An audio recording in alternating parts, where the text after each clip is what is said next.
এ হয় সর্বা মহিলা, তুমি জাতিকে পাপী করে, তোমার অঙ্গ প্রত্যঙ্গ জাতিকে দেখিয়ে জাতিকে জাহান্নামের দিকে ঠেলে দিয়ে তুমি নিজেকে শিক্ষিত মনে করো না। ভুল হিসাব তোমার বিদ্যাকে কবর দিতে এসেছি, তুমি মনে রেখো।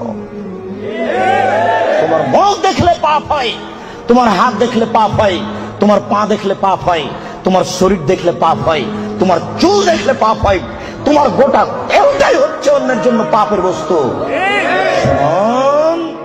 এই ছেলে, তোমার বাপ তোমার বোনকে দিয়ে জাতিকে পাপী করে তোমার বাপ যেন তাহাজ্জুদ পড়ে জান্নাত কিনতে না চায়, বলে গেলাম তোমাকে।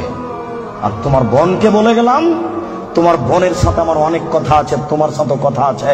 তুমি এক পায়ে হলে দাঁড়িয়ে থাকো, এক একটা বাক্যকে তুমি মনে করবে 1 কোটি টাকা মূল্য, তাহলে তুমি আজকে কথা মূল্যায়ন করতে পারবে।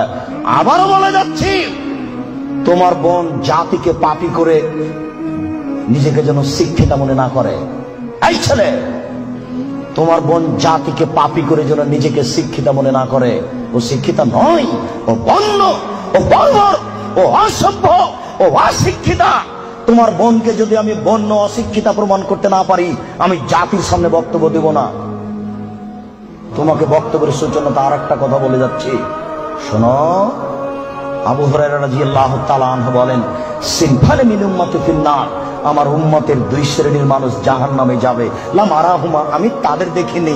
আবার শোনো সম্মানিত মুরব্বী, একটু দেখুন, আল্লাহ নবী বলছেন আমার 2 শ্রেণীর মানুষ জাহান্নামে যাবে, আমি তাদের দেখিনি। আমার উম্মতের 2 শ্রেণীর মানুষ জাহান্নামে যাবে, আমি তাদের দেখিনি। আমার উম্মতের 2 শ্রেণীর মানুষ জাহান্নামে যাবে, আমি তাদের দেখিনি। তার 1 শ্রেণীর মানুষ তুমি, আর 1 শ্রেণীর মানুষ তোমার বোন।